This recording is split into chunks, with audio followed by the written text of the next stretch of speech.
para a nossa segunda palestra, a segunda intervenção dessa noite. Agradecemos os integrantes da nossa mesa e convidamos para compor a nossa próxima mesa de trabalhos o nosso palestrante, o Dr. Maurício Berzotto de Souza, e o excelentíssimo juiz, Dr. Marcos Menezes Barberino Mendes, para coordenar os trabalhos. Incumbe rapidamente apresentar a vocês o palestrante. Maurício Berzotto é um velho conhecido e um amigo aqui do tribunal. Eu acompanho a sua carreira exatamente desde a posse. Já é um magistrado experiente, né? Nós tomamos posse com acesso à dissensão. Eu sou magistrado desde 1995. E o Maurício sempre foi um colega dos mais cuidadosos, mais, digamos assim, um artífice das palavras e dos raciocínios. Não à toa, hoje, é professor, além de juiz aqui do trabalho do nosso tribunal, e professor da Faculdade Anhanguera de Valinhos. Mas é, antes de tudo, uma mente que explora o conhecimento jurídico e tenta fazer interrelações entre o saber jurídico, que para alguns é uma ciência, para outros apenas a arte da retórica e do poder, com as coisas da vida social dos brasileiros e dos cidadãos. Então, sem mais delongas, eu passo a palavra ao Maurício. Boa noite. Inicio agradecendo ao Dr. Marcos pelas palavras gentis, agradecendo a presença de todos. Muita satisfação para mim poder participar do TJC. Já tive o privilégio de estar junto aos educadores em Indaiatuba, e é muito gostoso recebê-los e saber que estamos semeando noções de cidadania, noções de direito, noções de economia, e eu me sinto bastante à vontade para falar entre professores. Eu também tenho histórico na família. Pena que isso não assegure uma boa qualidade de exposição, mas eu gosto bastante do meio e sempre atendo ao convite com muita satisfação, com muita alegria. Confesso que eu fico um pouco encabulado, porque eu tenho um professor aqui. Na verdade, o Dr. Marcos me acompanha antes. Ele foi meu professor, ainda que remotamente, do curso de sentença. Eu fiz um curso de sentença. Parece que deu certo. Parece que deu certo. Muito bem. A gente tem bastante coisa para conversar. E aproveitando o ensejo do professor Denis, e a verdade, o professor Denis foi meu professor na especialização na Unicamp, e sempre quando a gente ouve, fica realmente o gostinho de quero mais. Eu espero que eu não deixe um gostinho de quero menos, né? Eu também quero instigar reflexões sobre a reforma. E aproveitando o ensejo das palavras do professor Denis, eu quero falar hoje sobre a reforma trabalhista, mas com um enfoque um pouco diferente. Eu não quero falar agora à noite sobre questões do direito propriamente ditas. A gente vai comentar alguma coisa, sim, mas eu não quero cansá-los, até porque, mesmo para nós magistrados, a reforma trabalhista é algo muito novo e algo muito incerto. A abordagem que eu quero fazer é basicamente: estamos nos aproximando do primeiro ano da reforma, e uma análise das expectativas que foram criadas com a nova legislação, aquilo que nos foi prometido e aquilo que efetivamente aconteceu. E como a conversa hoje é com educadores, é com formadores de opinião, eu procurei trazer dados, fundados em estatística, em pesquisa, para a gente poder transmitir uma ideia do que a reforma trabalhista tem sido no dia a dia dos trabalhadores. Quando nós falamos em reforma trabalhista, o que significa essa expressão? Reforma trabalhista, ela é fruto de uma lei, a Lei 13.467, de 2017, e essa lei, ela importa em aproximadamente 270 modificações. Seja revogando, seja criando, seja alterando. No texto da CLT, mas também de outras leis.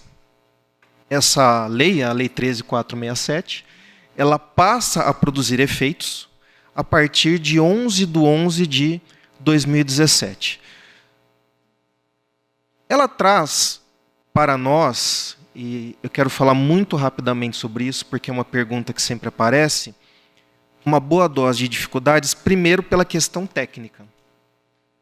Não existe um cunho ideológico no que eu vou dizer agora. Não se trata de questionar a lei em razão da origem, de quem a redigiu, do parlamento. Não é isso. Tecnicamente falando, a lei ela tem uma redação ruim. Ela suscita muitas dúvidas, ela suscita diversos pontos de divergência. Recentemente tivemos o evento dos magistrados, tive o prazer de participar também do evento dos magistrados, e um tópico da lei, ele apresentou pelo menos 7 possíveis soluções. Agora imaginem como os advogados recebem isso. E vou mais além. Como é que o empresariado recebe isso? Como que o pequeno empresário, de batalhador lá, com seu pequeno negócio, muitas vezes de origem familiar, como é que lida com isso? Se nós, que vivemos de estudar e aplicar o direito, conseguimos em um assunto achar 7 soluções. Então, a primeira dificuldade da lei é essa. É uma dificuldade técnica, da redação da lei. E a gente tem uma outra dificuldade, que é a questão identificada no direito como intertemporalidade. O que significa isso? A lei, como eu disse, ela começa a produzir efeitos a partir de 11/11/2017.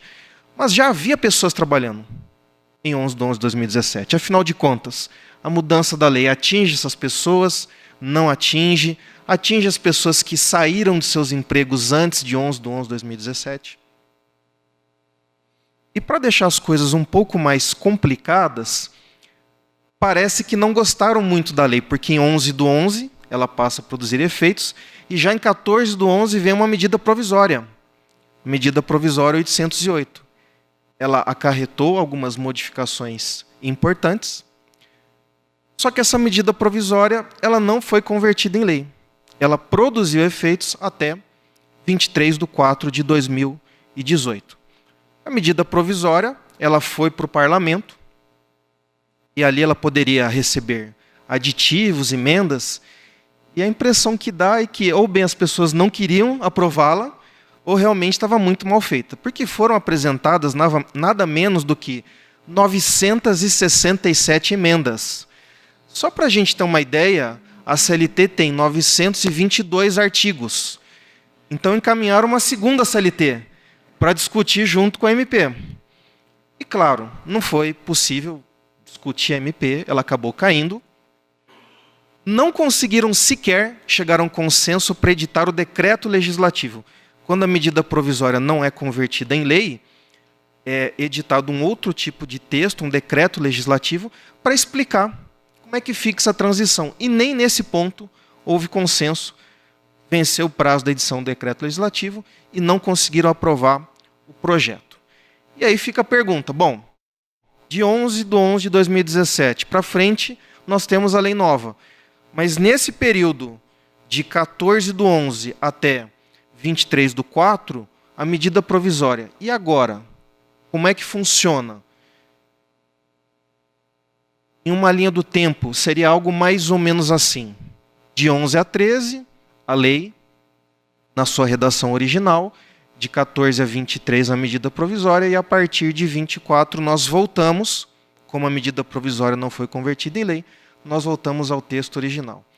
Então imaginem que uma pessoa é contratada no dia 10/11 e está trabalhando até hoje. Que lei, afinal de contas, eu aplico? Mais difícil ainda, a pessoa foi contratada no dia 14/11 ou 15/11, durante o período da MP, está trabalhando até hoje. Afinal de contas, que lei eu aplico?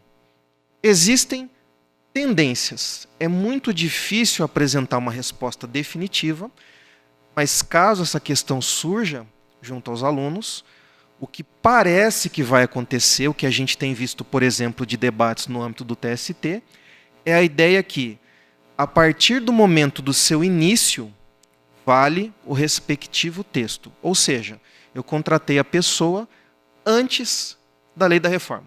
Contratei a pessoa em junho de 2017. De junho de 2017 até 10/11, vale a lei de época, a lei anterior à lei da reforma trabalhista. A partir do dia 11/11, começa a valer para essa pessoa que já está trabalhando a lei nova e suas regras novas.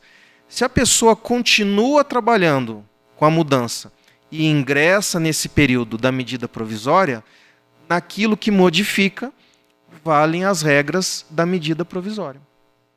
E vão ser observadas essas regras durante o período em que a medida provisória esteve em vigor. Mas vejam, embora isso seja uma tendência, a gente tem dificuldades e ainda não temos soluções muito claras. Por exemplo, existe um princípio no direito do trabalho, é um princípio com o qual nós trabalhamos desde sempre, que é o princípio da condição mais benéfica. O que significa isso? Se no decorrer de um contrato de trabalho a pessoa está trabalhando e surge algo que é mais vantajoso do que a lei. Por exemplo, uma cesta básica. Não há lei no Brasil prevendo direito à cesta básica para trabalhador. A pessoa está trabalhando e o patrão resolve, então, a partir de um determinado momento, fornecer a cesta básica. Por ser uma condição mais vantajosa, isso passa a integrar o contrato de trabalho, não pode tirar mais. Talvez de novos funcionários eu possa deixar, em relação a novos funcionários, eu posso deixar de fornecer, mas aqueles que já recebem, não. O que acontece é que a lei nova, ela traz diversas situações que são menos vantajosas. Eu vou dar apenas um exemplo. Aliás, nós ouvimos várias vezes que a lei da reforma ela não retira direitos. Até o dia 10/11, estava valendo o artigo 384 da CLT. O artigo 384 da CLT ele definia que as mulheres, quando fossem realizar horas extras, tinham direito a um intervalo extra de 15 minutos. Esse artigo foi revogado. Ou seja, pelo menos esse direito deixou de existir. E isso, é claro, é indiscutível. Como é que fica, então, uma empregada que realiza horas extras normalmente e, a partir do dia 11/11/2017, se depara com essa situação de uma lei nova que revoga o benefício? Embora existam entendimentos nos dois sentidos, tanto no sentido de que ela vai perder, quanto no sentido de que esse benefício deve ser mantido, a tendência... E, gente, por favor, não vão ficar com raiva de mim no futuro. É tendência e tudo no Brasil hoje é muito incerto. Quem imaginaria, há 6 meses atrás, os desdobramentos que ocorreram no Brasil até os presentes dias? Mas a tendência é de que, pelo menos, aquilo que for mais vantajoso permaneça. Porque isso sempre foi visto para o direito do trabalho como um direito adquirido. Quais expectativas nós construímos com a reforma trabalhista? Eu, particularmente, não construí nenhuma. Mas o que é que nos foi prometido, pelo menos? Tinha aquele moço bonito na TV, né, bem apessoado, e dizia, olha, a reforma trabalhista tem coisas boas. Né? O que prometeram para a gente? Nos prometeram 3 coisas, basicamente. Primeiro, redução do desemprego e da informalidade. O professor Denis já explicou isso e o porquê de não ser possível. Que não é possível, porquê de não ser possível. Mas a gente vai ver na prática se isso aconteceu. Eu vou analisar números. Também nos foi prometido o aumento do rendimento dos trabalhadores. A reforma trabalhista vai gerar mais empregos formais e a renda vai aumentar. As pessoas vão passar a ganhar mais em razão da reforma trabalhista. E isso, consequentemente, melhora a economia. Eu acho curioso que aqui a gente tem um grave paradoxo, mas que as pessoas que fazem o anúncio não percebem. Porque se eu digo que com a melhora dos salários, eu tenho a melhora na economia, eu estou admitindo esse fenômeno. E para que a economia se desenvolva, as pessoas precisam ganhar mais. No entanto, no conjunto das regras, o que a gente percebe é exatamente o oposto. Acabei de dar um exemplo. Vamos ver o que os números dizem. E a terceira promessa, a diminuição na quantidade de ações trabalhistas, ou pelo menos que os pedidos feitos nas ações trabalhistas eles sejam mais responsáveis. Então vamos começar com a promessa, com a expectativa da redução do desemprego e da informalidade. O que é que eu fiz? Eu consultei a PNAD, a última edição disponível, pelo menos a que eu encontrei, é a que teve fechamento em setembro. Então, todos os números que eu apresento, com as ressalvas que vão aparecer nas tabelas, elas fazem uma comparação entre esse trimestre de julho a setembro de 2017, vejam que é uma época bem próxima ao período de início da reforma trabalhista, ao trimestre correspondente de julho a setembro de 2018. Preciso adverti-los, embora tenha muito carinho pelo meu professor de matemática, professor Castelino, eu tenho saudade dele, um excelente professor. Eu vim para o direito justamente porque matemática não é minha praia. Então eu peço que tenham um pouco de paciência comigo nesse sentido. Aliás, essa época, eu não sei se isso coincide com o EJA, mas na faculdade a gente está em época de provas e a gente fala bastante de números, né? Não sei, de repente até a gente pode compartilhar um pouco, porque eu tenho me achado um pouco duro com os números, né? O aluno procura a gente, às vezes, Dr. Marcos, diz assim, professor, me dá uma ajuda, arredonda a minha nota. E aí a gente pergunta, bom, quanto você tirou? Eu tirei 4,7. 4,7. Quanto você precisava? Eu precisava de 9. Bom, nós vamos começar examinando a taxa de desocupação. A taxa da desocupação é tradicionalmente identificada como taxa de desemprego. O que significa a taxa de desocupação? A quantidade de pessoas desocupadas dentro do contexto maior da força de trabalho. Eu vou considerar todas as pessoas que podem trabalhar com idade a partir de 14 anos e, a partir desse conjunto, eu extraio a quantidade de pessoas classificadas no critério da pesquisa como desocupados. É assim que eu chego a esse percentual. O que são pessoas desocupadas? Devem passar exemplos pelas mentes dos professores. Mas, tecnicamente falando, o que é uma pessoa desocupada? É uma pessoa que está disponível, ela tem aptidão para o trabalho, ela tomou providências, ela procurou trabalho no período de 30 dias que antecede a época de apuração da pesquisa. Também é considerado pessoa desocupada a pessoa que está disponível e não procurou trabalho porque já conseguiu, mas ainda não começou as atividades nesse período que antecede a referência da pesquisa. E o que são pessoas ocupadas, tecnicamente? Eu trago essa informação porque, normalmente, quando a gente faz o raciocínio empiricamente, ocupado, desocupado. Então, ocupado é quem tem emprego. É o servidor público, é quem tem carteira assinada. Não é bem isso que a pesquisa considera como pessoa ocupada. Vejam, que são pessoas ocupadas, que trabalharam pelo menos 1 hora completa.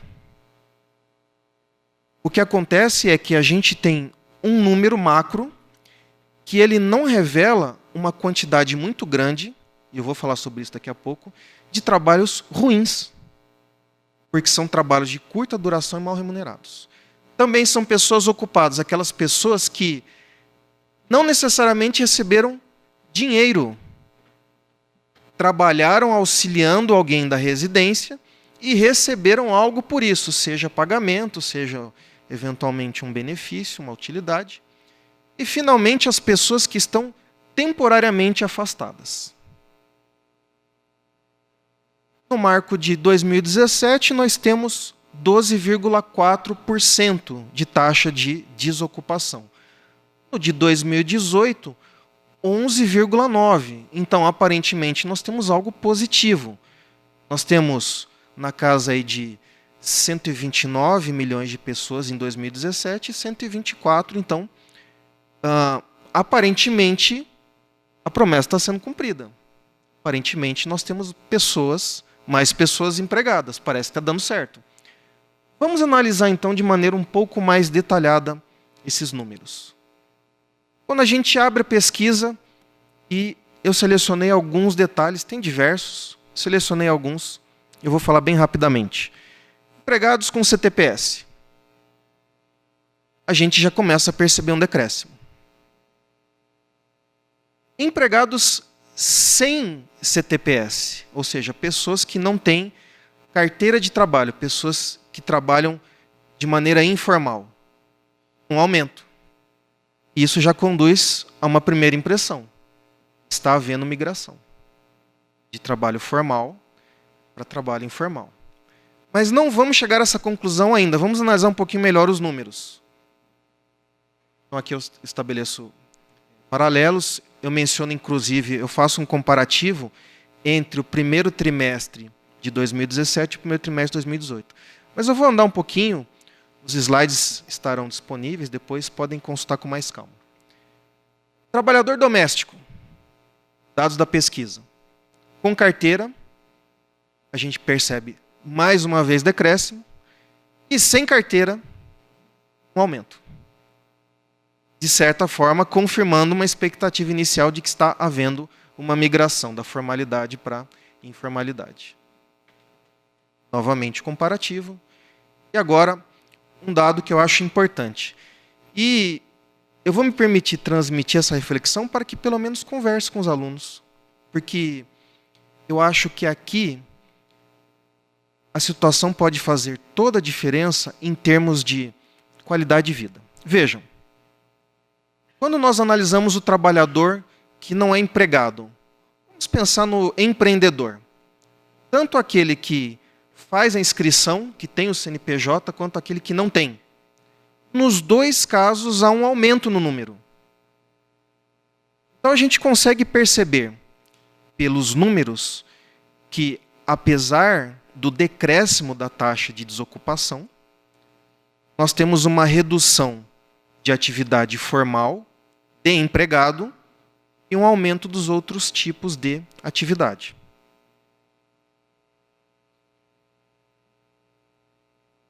Isso, afinal de contas, é bom ou é ruim? E sempre tem aquela questão. Depende de a quem nós estamos nos referindo com a pergunta. Pode ser bom para algumas pessoas, ruim para outras. O que eu quero dizer com isso? Notícia de outubro deste ano. Na Folha. Autônomo tem de ganhar o dobro de trabalhador CLT para manter padrão. Por isso não é um pouco de exagero? A mídia não quer deixar a gente um pouco assustado? Será que não é uma mídia que quer criticar a reforma trabalhista? Essa matéria eu achei particularmente interessante porque ela traz uma planilha onde ela faz uma comparação entre o custo para um trabalhador que não é empregado manter os benefícios, manter o mesmo padrão que ele teria se fosse empregado. É só pensar em coisas simples. O autônomo não tem 13º. O autônomo não tem férias remuneradas. Ele pode ter férias quando ele quiser, por sinal, ele é autônomo, mas ele não tem férias remuneradas, ele não tem FGTS, ele não recebe vale transporte. E aí a planilha indica algumas outras situações, por sinal tem uma planilha generosa, traz vários direitos. Mas o fato é que, se nós analisarmos apenas o número final, um autônomo que recebe 10, ele tem um padrão inferior ao empregado que recebe 10. Porque o empregado que recebe 10, ele tem direitos assegurados que o autônomo não tem.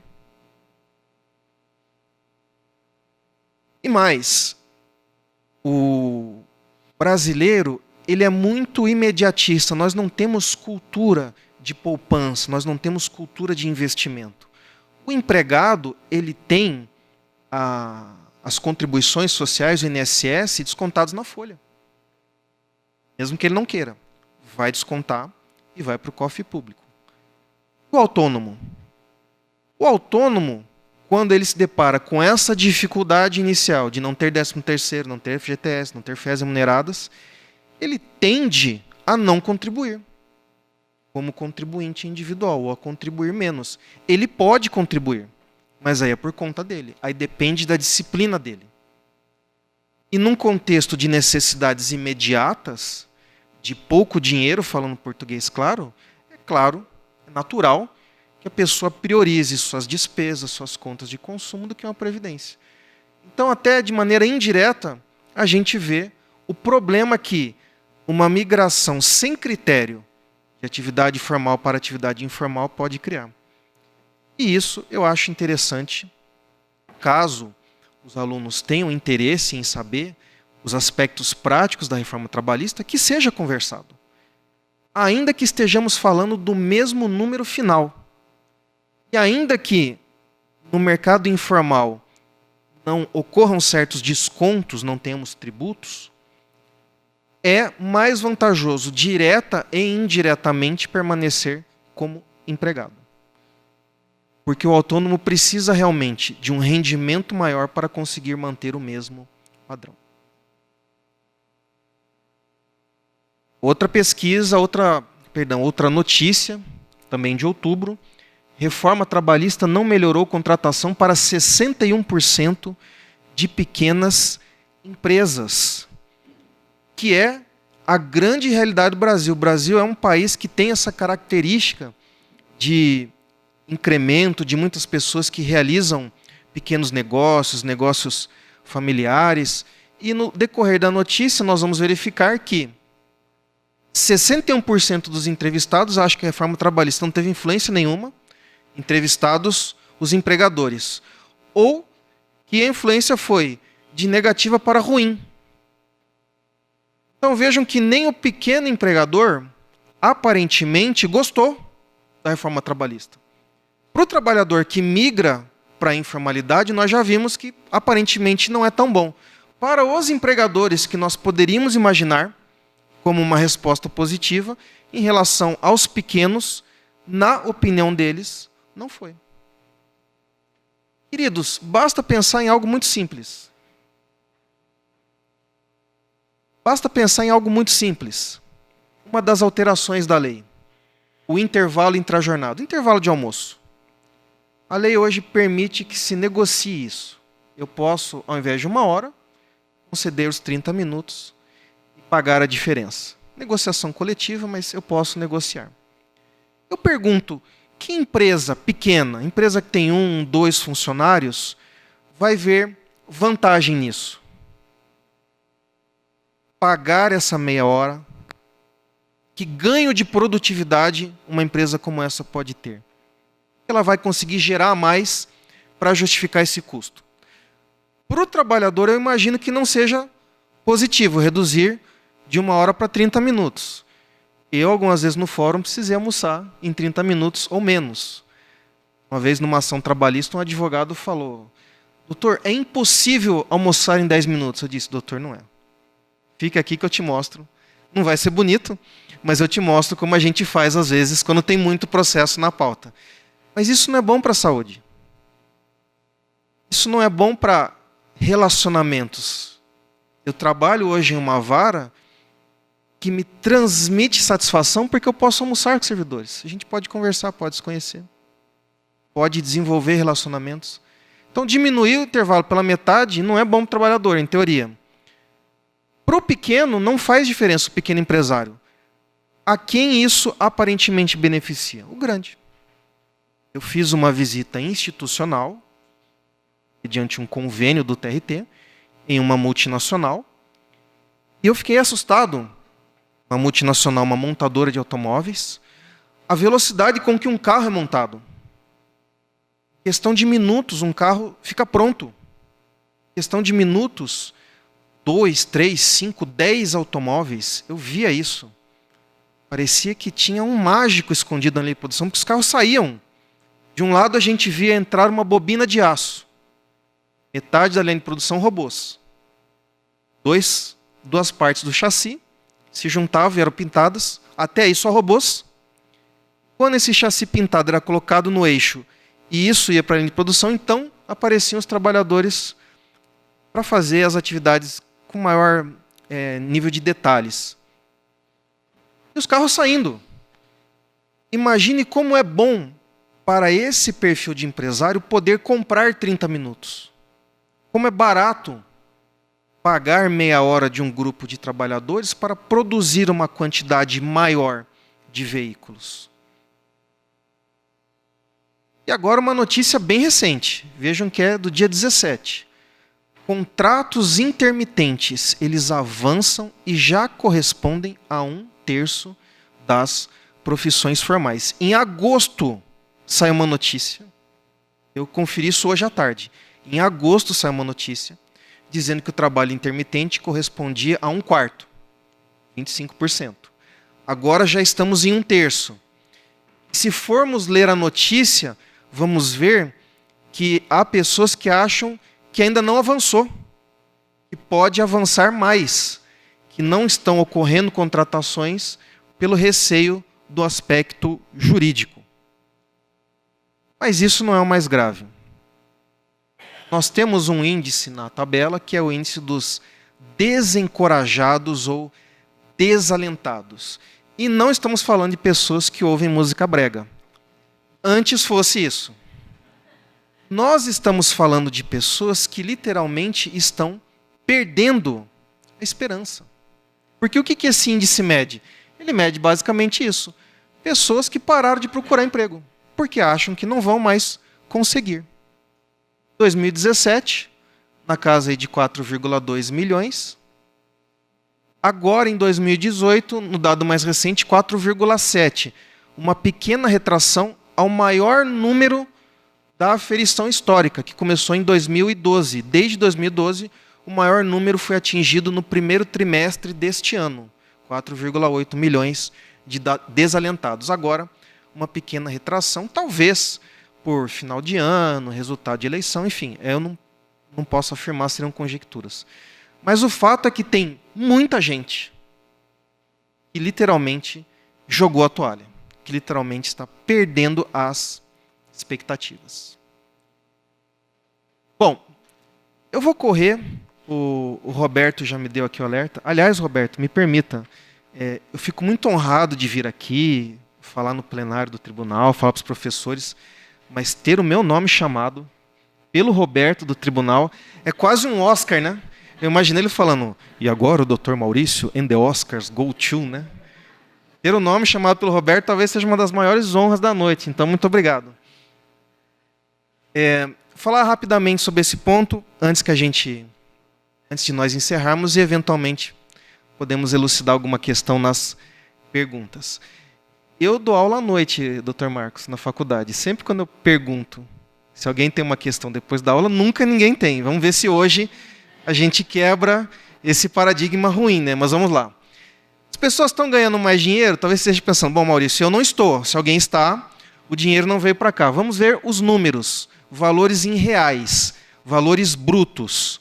A gente percebe um pequeno mesmo, né?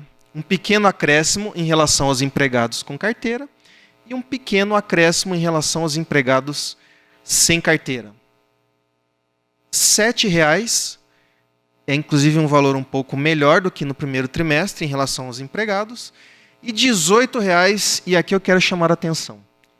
Vejam como caiu o percentual de aumento no rendimento do não empregado, ou melhor, do empregado sem carteira de trabalho.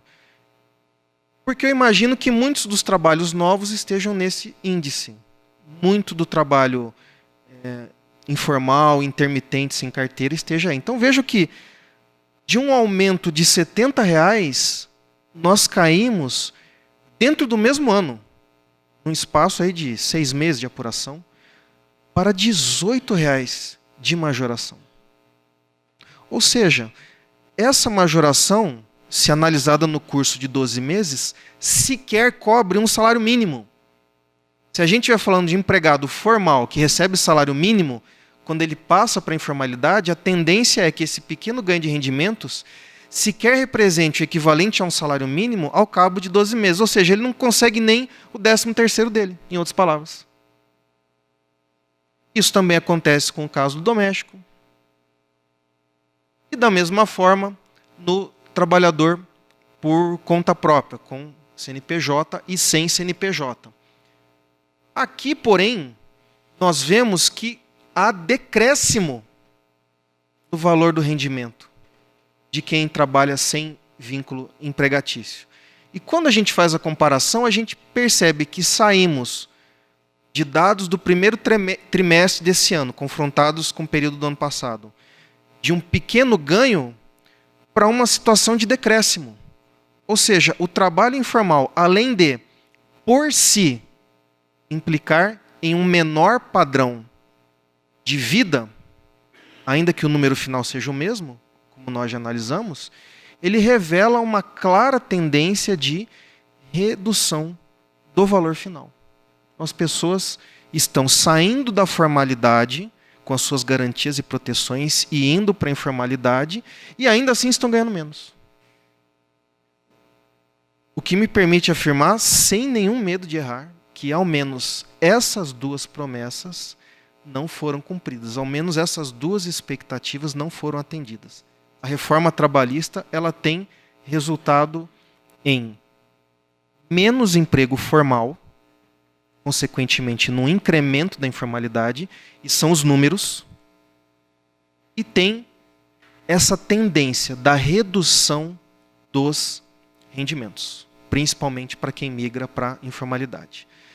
Teria várias outras coisas para considerar, mas realmente o nosso tempo já estourou, e a gente já está chegando naquele momento em que as pessoas começam a ficar simpáticas. Experiência do professor que dá aula à noite. Nesse horário, Dr. Marcos, tudo que você fala, o aluno concorda. Você olha para o aluno está concordando com tudo que você afirma. Então, antes que a gente chegue nesse momento, eu quero encerrar, mas eu preciso dizer que eu sou um otimista. Sou um otimista. Sou daquelas pessoas, por exemplo, fazendo aí uma paráfrase ao pastor Cláudio Duarte, que quando vê o aluno saindo da sala de aula, ao invés de ficar triste, fica animado. Fala, puxa, o cara está gostando tanto da aula que ele está indo chamar mais gente para assistir. Então eu sou um entusiasta, eu sou uma pessoa animada. E nesses momentos, quando a gente tem dificuldades, um acirramento de ânimos, as facciosidades, muita gente, inclusive, vai ter que correr para fazer as pazes, né? Ficou a eleição inteira brigando. E estamos chegando no Natal, né? Então as pessoas... Não entendi? Economia, E tem gente que está brigando ainda. Talvez tenha uma repescagem na eleição, a gente não está sabendo, né? Mas a mensagem que eu quero trazer, e onde eu vou buscar esperança nesses momentos, é na Bíblia. É a passagem de 1 Coríntios 13:13. Lá está escrito que ao final prevalecem a fé, a esperança e o amor. Mas o maior deles é o amor. E a mensagem que eu quero deixar para os nossos educadores é essa: tenham fé. Fé em quê, Maurício? Ora, para quem acredita, tenha fé em Deus. Para quem não acredita, tenha fé nas instituições, tenha fé nas pessoas. Muitas vezes o professor é a voz do que clama no deserto. Tenha fé na sua capacidade de construir sonhos, de lançar boas sementes. Tenha esperança. Mas Maurício, você viu a eleição? Vi, mas tem esperança. Nós vivemos num país lindo, estamos em cima de uma potência, a gente tem tudo o que precisa para dar certo. A gente tem clima estável, tem água, tem solo fértil, sol. País bonito por natureza, como a gente canta. Tem esperança. Cultive esperança. E, sobretudo, em dias em que muitas vezes o que vemos são manifestações de ódio. Tenha fé, tenha esperança, mas tenha amor. Muito obrigado.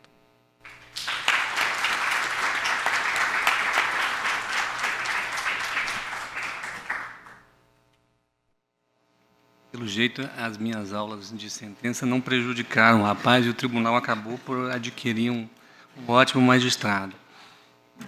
Eu não sei se vocês gostariam de fazer perguntas. A gente, estamos com um horário um pouco avançado, todo mundo tem famílias e outras coisitas más em casa, mas a gente poderia franquear a palavra para fazer alguns questionamentos.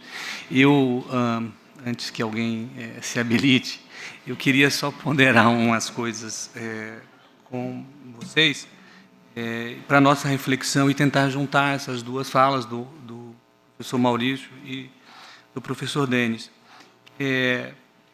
A sociedade brasileira ela tem muitas coisas que outras sociedades não têm como possibilidade. Outro dia eu fui dar aula em BH e saí de avião. Eu moro em São Roque, que é relativamente perto dos 3 grandes aeroportos de São Paulo. E aí eu resolvi, como eu optei por ir por Congonhas, e eu acho que eu fiz a pior opção, que era o mais perto em distância, eu comecei a cronometrar o tempo que eu ia gastar até a palestra, que seria às 17 horas em BH. E eu cheguei exatamente no local em que eu iria proferir a palestra às 4 horas da tarde. E eu tinha saído da minha casa às 6 horas da manhã, para percorrer apenas cerca de 510 quilômetros, que separa São Roque de Belo Horizonte. E aí eu, um pouco inspirado pelo Maurício, sou um otimista também em corrigir, falei, mas na Europa isso não teria problema, mas também numa crise econômica eles não podem construir uma linha ferroviária. Não é? A gente ainda pode. Então, temos aqui, né, um fluxo de dinâmica econômica para construir. E construir uma ferrovia implica mais do que lisar polos econômicos, polos culturais, mas implica logística, implica contratar engenheiros, implica contratar primeiro operários, que são sempre aqueles que fazem o mundo existir antes de nós, que, né, os idealizamos e os ideologizamos. O Brasil vive realmente um momento de grande perplexidade. E muitas vezes a gente se pega aqui, inclusive, invertendo valores.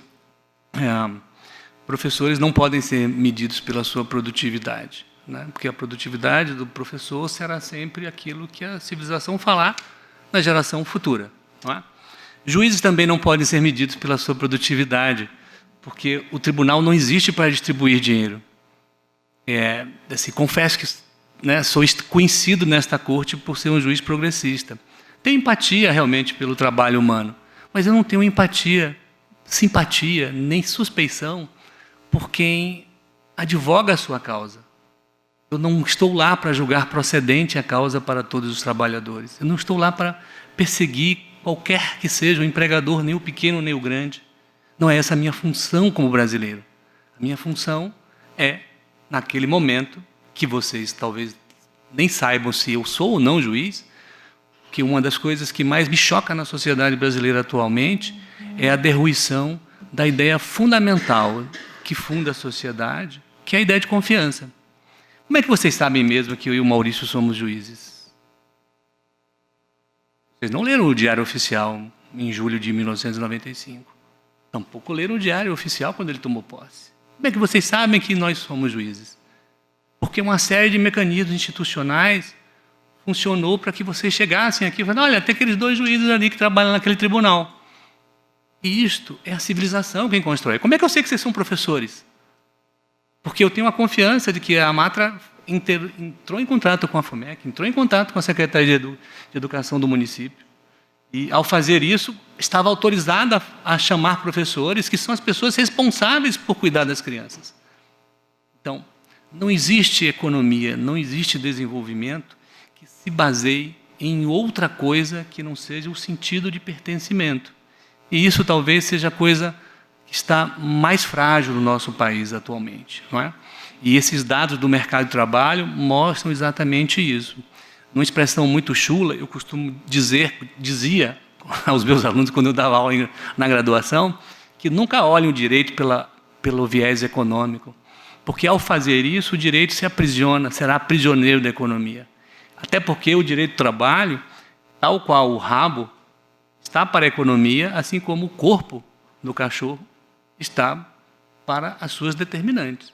Rabo não abana cachorro. Rabo é uma variável dependente dessa dinâmica da sociedade que envolve reconstruir a autoridade do Estado, reconstruir as bases para se tomar decisões, reconstruir a boa-fé e a confiança entre os cidadãos. E fazer isso tudo sem jogar fora uma conquista institucional impressionante, que às vezes a gente não presta atenção. A minha mãe jamais pisou num tribunal. Ela jamais, como professora, seria convidada a pisar num tribunal. ela jamais frequentaria sequer a Corte de Justiça de primeira instância, porque só se ia lá por algo muito grave, muito reverente. Frequentar a corte é um papel da cidadania. O tribunal pertence à sociedade. E isto é imprescindível. Nós não podemos, qualquer que seja o caminho que nós trilharmos a partir de janeiro, teremos que ter sempre a ideia que teremos viver dentro de uma diversidade única. E essa diversidade única é o pacto constitucional. E é ele que está em crise, mas é ele também que talvez aponte as nossas saídas. Bom, eu não quero me estender mais, eu só queria fazer essa junção entre o econômico, o político e o jurídico, bem exposto pelo Maurício, e franquio agora a palavra para vocês, se vocês quiserem fazer algum questionamento ao Maurício, já que a reforma trabalhista bate em todo mundo. Uma coisa que me chamou a atenção na sua fala foi você dizer que no direito do trabalho se reconhece o que é mais benéfico. E aí eu fiquei com uma dúvida, isso está na legislação, isso está na CLT, ou é um entendimento que foi construído pela Justiça do Trabalho? E a outra coisa que eu queria saber, eu já vi, uma das coisas que você não abordou, que você só citou lá das promessas, que é diminuir as ações, né? Porque o trabalhador pode também arcar com as custas e umas outras questões que são colocadas na reforma. Eu já vi decisões, por exemplo, de uma funcionária que estava processando o Itaú e que foi condenada a pagar, acho que para o Itaú, 45 a 65 mil reais, não sei se ela pôde recorrer a algum outro lugar. E eu tenho acompanhado nos jornais que tem decisões nos dois sentidos. Como que isso está acontecendo na prática? Porque eu acho que isso também é uma informação interessante para a gente levar para os alunos, né? Muito obrigado pela pergunta, pela primeira vez. Mas muito oportunas as perguntas. Eu pretendia abordar, mas infelizmente não foi possível em razão do tempo. Eu vou começar pela questão das ações trabalhistas. As notícias dão conta de aproximadamente 39% de redução das ações. Ainda não é possível apresentar um dado mais completo, porque nós precisaríamos encerrar a estatística de 2018 e fazer um comparativo com 2017. Mas, na planilha, eu comparo o primeiro semestre de 2017 com o primeiro semestre de 2018. E no universo de aproximadamente 3 milhões de ações trabalhistas em todo o ano 2017, então, vamos falar de 1,5 milhão nos primeiros 6 meses, 400 mil ações a menos, aproximadamente, no mesmo período de 2018, já valendo a reforma trabalhista. O que leva a isso? E aí eu fiz uma pesquisa usando um dado bem científico, o Facebook. Está escrito no Facebook, é verdade, né?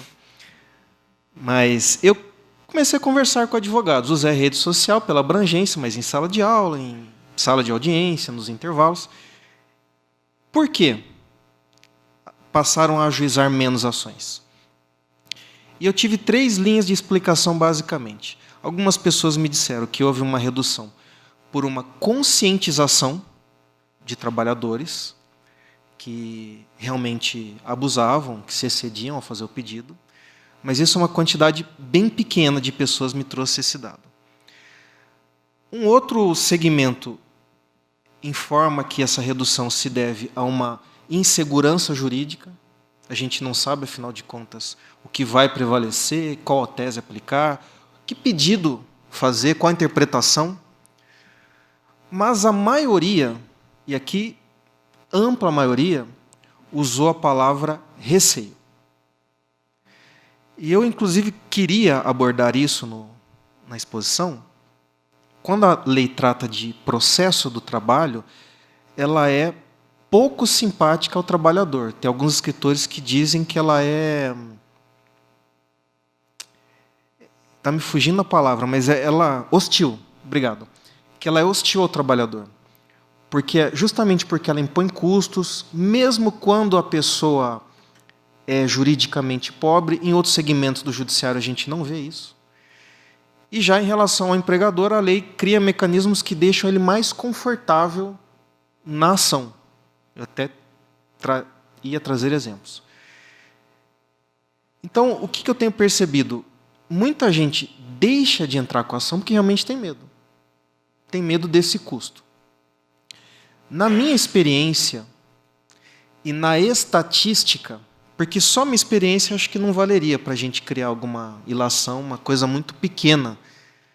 No universo, por exemplo, da 15ª região, de 400 magistrados, um fala da sua experiência, mas na estatística, a gente percebe que a maior parte das ações ela é acolhida, pelo menos em parte do pedido.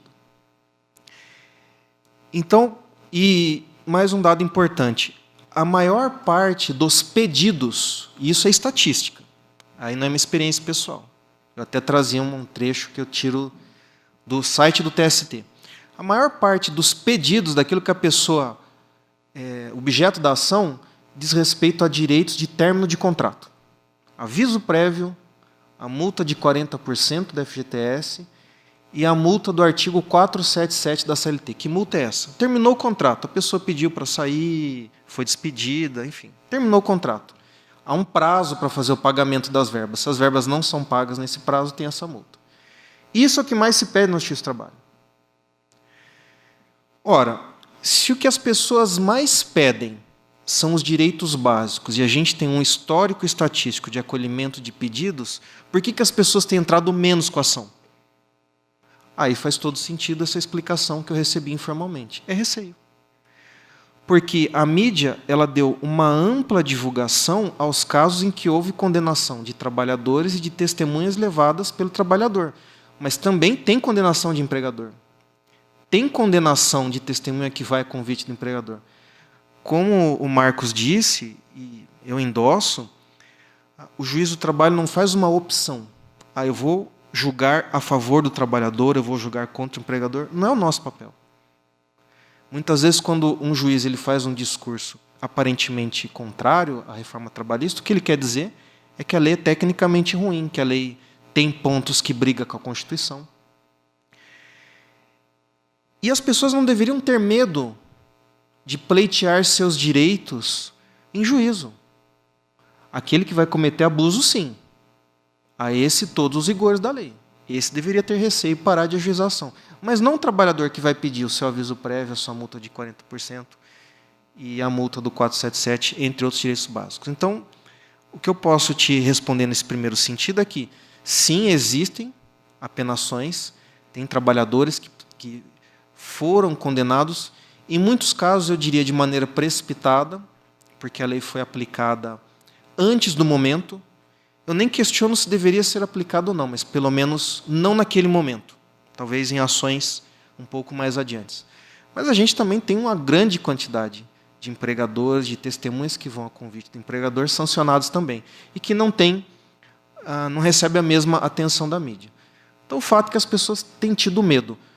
O que um educador responsável deve orientar o seu aluno? Ele não deve ter medo de buscar justiça. Eu até pus uma figurinha de um juiz de cara amarrada. A justiça do trabalho não é um ambiente para que a gente tenha medo. Mas esse trabalhador precisa ser muito criterioso.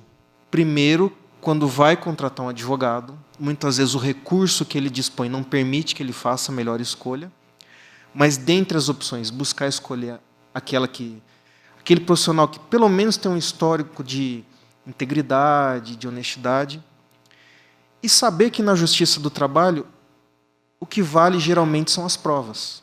Eu vejo muitas vezes pessoas que fazem pedidos que parecem ser corretos, mas que não têm prova. E o juiz não pode julgar com base naquilo que ele acha. Já imaginou como seria inseguro? Eu olho para a parte e não vou com a cara da parte, eu vou condenar esse cara. Não podemos trabalhar assim. A gente tem que trabalhar com provas. E muitas vezes o trabalhador ele recebe uma informação, cria uma expectativa, mas não tem os mecanismos, não tem a testemunha, não tem o documento, ou até mesmo tecnicamente o que o advogado quer pedir não é algo que já seja consagrado, ou é algo que é um pedido que ele embasa numa tese minoritária. Então, a orientação é essa. Não precisa ter medo da justiça do trabalho. O custo ele existe, sim. Está em discussão no Supremo, em relação ao trabalhador pobre. Mas o custo ele existe. As multas existem. Mas a litigância responsável, quando a pessoa procura um advogado íntegro, um advogado honesto, e pede aquilo que tem direito, sem engordar a sua ação, isso não deve ser motivo de receio para ninguém.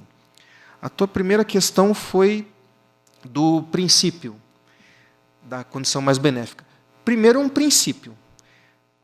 Eu demoraria um pouco para falar de lei de princípio, mas sendo bem objetivo, sem adentrar nessa questão de princípio de lei. Existe um artigo na CLT que ele estabelece que o contrato de trabalho não pode ser alterado quando isso acarrete prejuízo. É o artigo 468 da CLT, o caput.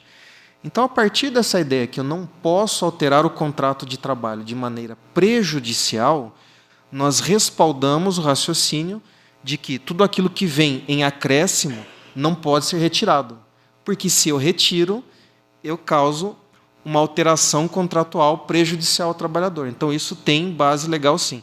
Não é apenas nesse artigo, a gente busca respaldo, inclusive, na Constituição, porque a Constituição ela preserva o direito adquirido, e aí a gente desenvolve, então, o que é o direito adquirido, o raciocínio técnico do que seja direito adquirido, mas tem na Constituição e tem na lei embasamento para essa tese do que é mais vantajoso. Por favor.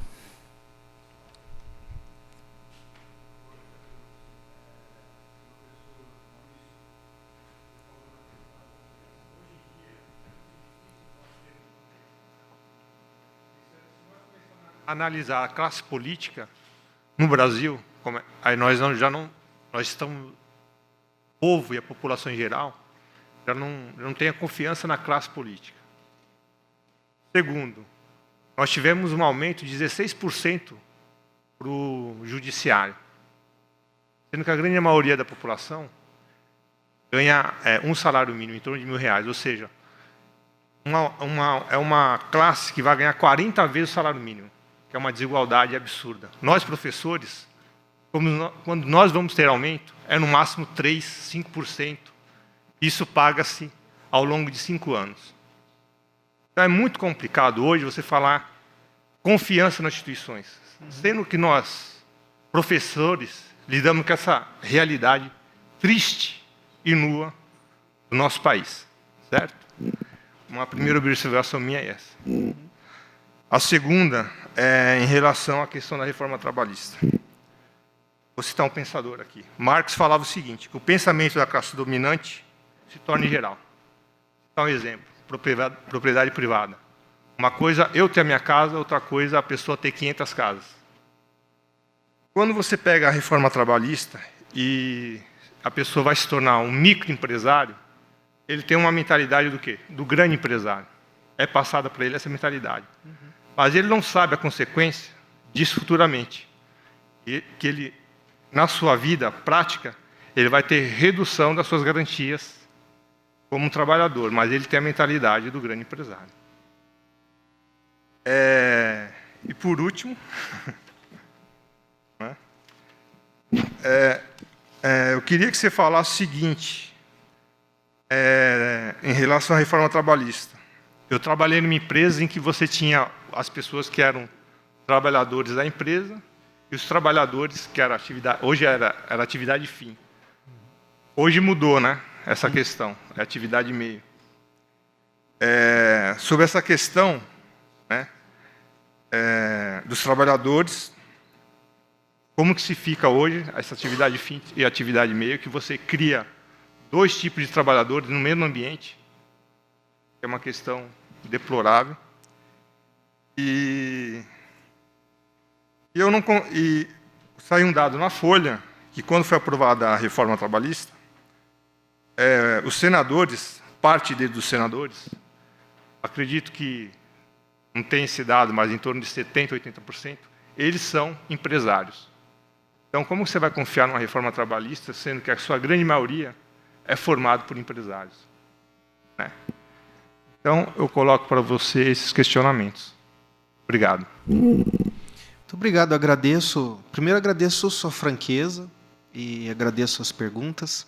Eu vou pontuar rapidamente a questão dos 16%. Eu vejo que o problema no Brasil, quando a gente olha para outros países, quando a gente olha para a Europa, por exemplo. No Brasil, a gente tem uma distância muito grande entre as remunerações mais altas e a base remuneratória, entre o salário mínimo e o salário de servidor público, ou mesmo de algumas profissões de iniciativa privada, como advogados, médicos. Então, isso é um fato. Realmente, a distância daquilo que a gente ganha para o valor do salário mínimo é enorme.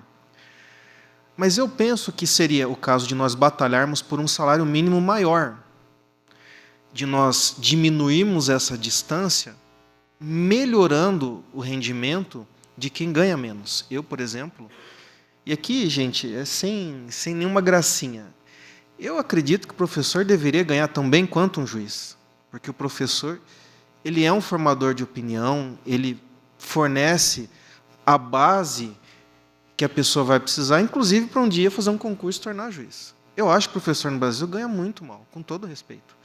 Eu acho que deveria ganhar muito mais, muito melhor. A questão dos 16%, eu só acho que nós precisamos contextualizá-la de 2005 para cá. 2005 é quando a gente tem a criação do subsídio, a parcela única, que é a característica da nossa remuneração. De 2005 para cá, a gente tem uma perda remuneratória, considerando o que já tivemos de recomposição de lá para cá, de 40%. O poder de aquisição do que a gente ganhava em 2005 para cá, ele caiu em 40%. E é claro, embora eu tenha um rendimento bom, se eu for considerar o salário mínimo, eu tenho um rendimento ótimo, eu sinto os efeitos da inflação, eu pago contas, eu tenho família. Então eu vejo que a nossa maior dificuldade é a falta de cumprimento da Constituição, porque tanto a Constituição assegura que o salário mínimo ele deva observar um parâmetro bem mais elevado, porque o salário mínimo deveria bastar para atender uma série de necessidades essenciais. Um salário mínimo hoje, eu chuto por baixo, ele deveria ser, para observar a Constituição, de 4 a 5 mil reais, sendo muito conservador, e não chega a 1.000. Quanto em relação aos magistrados, uma previsão específica na Constituição, aqui não é nem uma questão de lei, está na Constituição, que por ganhar subsídio e por só podermos ter essa fonte de rendimento, além do magistério, o nosso subsídio tem a revisão anual. Isso não acontece, a gente passa às vezes 4, 5, 6 anos sem revisão. Então eu compreendo e eu aceito, de verdade, aceito com toda humildade a irresignação de quem vê numa reposição de 16% um valor alto. Mas eu apresento esse contraponto. É um valor alto quando a gente examina ele isoladamente do contexto, do conjunto. Para nós, ainda foi um percentual insatisfatório pensando no conjunto, dos 40%. E eu acredito que as demais categorias, todas, deveriam ser melhor remuneradas e ter direito a recomposições superiores. Eu, realmente, se você me perguntar o que eu acho de uma recomposição de professor ou de qualquer categoria da iniciativa privada de 1 ou 2%, eu acho risível. Porque qualquer índice que mede inflação vai falar de pelo menos 4% ou 5%. Então, sequer se cobra a inflação. E a ideia constitucional, inclusive, é de que nós tivéssemos progresso, não estagnação ou regresso. Sobre a terceirização. Isso daria tema para uma palestra só sobre isso e seria longa, mas eu, de maneira muito rápida. Já existiu essa diferenciação entre atividade meio ou principal, que não podia ser objeto de terceirização, atividade fim ou principal, que não podia ser objeto de terceirização, e atividade meio, que seriam todas as atividades acessórias. Hoje não há sequer essa distinção. Hoje a lei permite que qualquer atividade seja terceirizada. A grande questão é que, isso eu até gostaria de ouvir com mais tempo, o Dr. Marcos ele tem textos ótimos sobre esse assunto, mas quando a gente terceiriza uma atividade fim, atividade principal do empregador, é muito difícil dissociar o trabalhador da cadeia de comando do conjunto de regras do empreendimento. Você imagina que eu vou colocar uma pessoa para fazer a minha principal finalidade enquanto empresa. Como é que essa pessoa não vai observar as minhas regras, os meus padrões? Aquilo que a gente chama em direito de subordinação estrutural. Então, eu acredito que a gente vai passar a ter outros debates agora nas ações trabalhistas, que curiosamente eram os debates do passado. Nas terceirizações em atividade fim, não se podia fazer ou não, porque hoje pode. Mas se esse trabalhador terceirizado, ele realmente não é subordinado ao tomador de serviço. Porque se ele for subordinado ao tomador de serviço, e se for uma prestação de serviços pessoal, juridicamente ele é empregado. Mesmo que formalmente, mesmo que pelo documento, ele seja empregado terceirizado e esteja apenas realizando uma atividade como terceiro. Isso não mudou e eu acredito que esse debate ele tenda a se intensificar. E assim, de uma maneira muito rápida, agora é na minha experiência, porque eu também não poderia falar de estatísticas, tal, isso levaria tempo, mas na minha experiência, a terceirização ela gera efeitos ruins. Eu dou apenas um exemplo. Uma multinacional que eu conheci como juiz, eu fui até ela fazer uma inspeção judicial, uma atividade enquanto juiz, uma multinacional com robôs. Você caminha na linha de produção numa área demarcada e do seu lado passa um robô carregando peças. Esse nível de multinacional. Um acidente de trabalho de um terceirizado, onde o acelerador do cortador de grama era preso com uma tira de plástico duro, porque ele não tinha o acionamento e a pessoa não conseguia ficar segurando. Então, precisava amarrar um plástico duro no acelerador para a máquina permanecer ligada, porque se ela desligasse, ela não ligava de novo. Então, eu vi em um processo esse grau de terceirização. E o que a multinacional diz? E, por sinal, toda a investigação do acidente de trabalho que aconteceu, como o trabalhador se machucou, fotos, etc., tudo feito pela equipe de saúde e segurança do trabalho da multinacional. Porque a terceirizada não tinha nada disso. Terceirizado, na verdade, na cidade só tinha o encarregado e o trabalhador que se acidentou. O que a multinacional diz? Bom, como ele não é meu funcionário, eu não preciso, na verdade, nem posso fiscalizá-lo. Não cabe a mim verificar saúde, segurança, condições. E, na verdade, não é assim.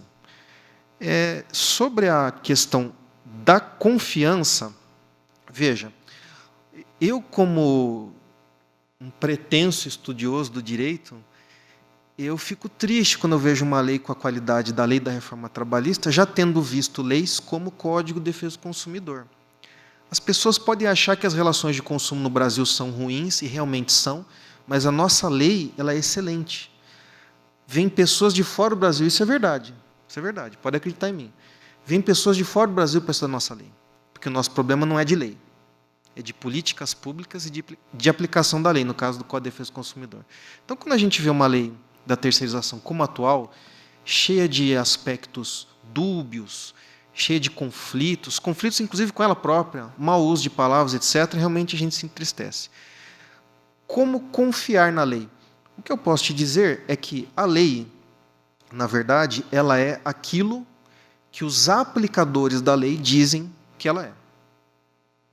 Eu posso perfeitamente criar uma lei dizendo, por exemplo, por absurdo, vou dar um exemplo bem absurdo, que mulheres não podem mais votar. Eu posso escrever isso numa lei. Mas isso vai ser a lei? Não. O que vai ser a lei é aquilo que o aplicador da lei vai dizer. E é óbvio que uma lei como essa seria declarada inconstitucional por qualquer juízo. Porque o aplicador da lei vai dizer que a mulher pode sim votar. Então, ainda que a classe política gere desconfiança, eu peço esse voto de confiança, apesar da gente começar falando dos 16%, eu peço esse voto de confiança no judiciário, porque, acredite, tudo que a gente passa, o Dr. Marcos está aqui do meu lado, tudo que a gente passa no judiciário, tudo que a gente vê, tudo que a gente abnega, tudo aquilo que a gente relega muitas vezes a família para segundo plano, a gente não faz por causa de salário. É bom, não me entenda mal. Eu ganho bem, eu sou satisfeito com o que eu ganho. Mas se eu fosse passar por tudo que eu passo pensando só no rendimento, eu seria a pessoa mais infeliz. Porque não paga. Não paga tudo que a gente vê de mentira, de desonestidade, de maltrato, de discriminação. Eu já vi discriminação por causa de origem, trabalhador nordestino discriminado, trabalhador mineiro discriminado, discriminação racial. Um homem negro, enorme, musculoso, fazia serviço braçal, se segurando ao máximo para não chorar numa sala de audiência, pelo grau de discriminação que ele sofreu. Então não tem dinheiro que pague você lidar com isso diariamente. Você vê muitas vezes o pior lado das pessoas, se você não faz por vocação, se você não faz também imbuído por um ideal. É claro que é bom ganhar no final do mês, a gente gosta. Até queria ganhar melhor, mas não é só isso. Então, se há uma desconfiança em relação à classe política, e realmente há, ora, que os professores, então, comecem a construir nos seus alunos mais noções de civismo, de cidadania, de maior participação no processo seletivo, no próprio processo político em curso, indo à Câmara, conversando com seus candidatos. Eu procuro votar em pessoas que algum acesso eu tenho. O presidente não, naturalmente, mas pelo menos os parlamentares mais próximos, alguém que eu possa acompanhar. E eu mudo meu voto constantemente. E quando a pessoa pergunta, mas por que você mudou? Eu falo, mudei por causa disso, disso, disso. Porque eu votei e o que eu vi foi diferente do que aquilo que me foi anunciado.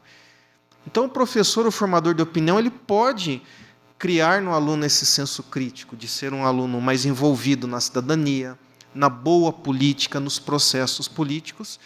E estamos aqui, abrindo nossas portas, recebendo com muita alegria, como já fizemos e como temos feito em outras ocasiões, audiências públicas, porque, me acredite, o judiciário, em sua grande maioria, não tem nada para esconder.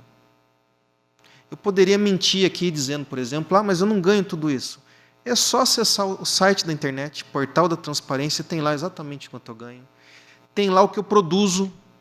Eu podia falar aqui, eu faço 1000 processos por mês. É só acessar o site. O Poder Judiciário tem se esforçado. Não chegamos no ideal, não.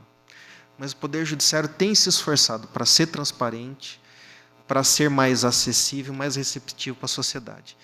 Então eu peço, como quase eu pedi uma pergunta na aula da noite, eu peço esse voto de confiança, se não na classe política atual, no cidadão brasileiro e em nós, cidadãos juízes. Gente, evidentemente, o nosso evento se estendeu, mas acho que foi de grande proveito para todos, até por essa razão todos permaneceram aqui. Agradecemos já antecipadamente a presença, o prestígio dos senhores. O colega ainda quer fazer uma última pergunta, não sei se o Dr. Maurício ainda vai conceder mais esse tempinho. Se quiserem continuar a nossa companhia, será uma satisfação, mas os que não puderem, muito obrigado pela presença, tenham todos uma ótima noite. Até logo. Obrigado.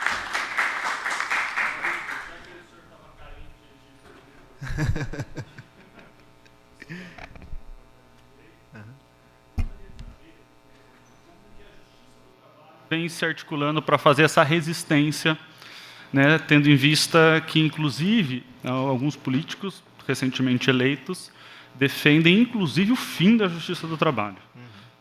E a gente vive esse momento crítico aí de ataque aos direitos trabalhistas e à justiça do trabalho. Eu gostaria de saber como que os magistrados estão se articulando para fazer essa resistência aí a esses ataques. As associações de juízes, elas realizam eventos, a gente procura debater a questão. A atuação do juiz, ela normalmente é uma atuação técnica. E como o Dr. Marcos colocou, é uma atuação não partidária ou ideológica. A gente procura analisar o texto da lei tecnicamente e, naquilo que comporta, e eu te asseguro que são vários pontos, a gente procura observar a boa técnica para fazer o enfrentamento da lei. Então, os pontos que a lei ela é contraditória, os pontos que ela comporta mais de uma interpretação e, principalmente, os pontos que a lei atrita com a Constituição. Como destacou o outro colega, por exemplo, a questão de você impor custos a uma pessoa que a lei considera beneficiária da justiça gratuita. Então, a gente procura se capacitar, fazer debates, estudar o texto de lei. As associações também de juízes, e a gente precisa fazer por intermédio das associações, por questões de espaços que são franqueados, enfim, elas procuram manter interlocução, manter diálogo, fornecer notas técnicas. Se tiver curiosidade, eu recomendo que dê uma olhada no YouTube, é fácil de achar. Várias exposições de membros da Associação Nacional dos Magistrados do Trabalho, nosso presidente, Dr. Guilherme, a Noêmia,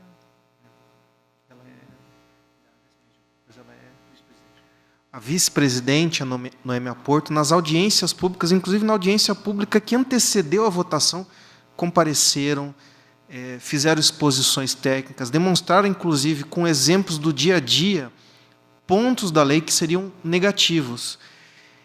E alguns aspectos da lei hoje que são positivos, eles decorreram de intervenções de juízes do trabalho, nesses espaços que nos foram franqueados. Então, a gente procura se capacitar, a gente procura fazer eventos, a gente examina o texto tecnicamente, e naquilo que o texto ele padece de inconstitucionalidade ou de algum defeito, a gente aplica o bom direito e a gente procura também manter o diálogo com o parlamento. Não é sempre que o parlamento nos ouve. E não é sempre que o parlamento, eu diria até, nos escuta. Porque muitas vezes o acesso à voz e à participação é meramente pro forma. É para dizer que foi permitida a participação.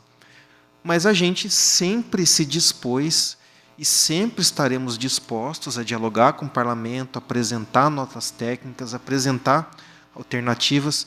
Se tivéssemos sido ouvidos, e eu não falo só da magistratura, vamos ouvir os advogados, vamos ouvir o Ministério Público, vamos ouvir os professores de direito universitários. Nós temos muitas pessoas que são formadas em direito, mas não militam, e são grandes professores, são grandes estudiosos, pesquisadores.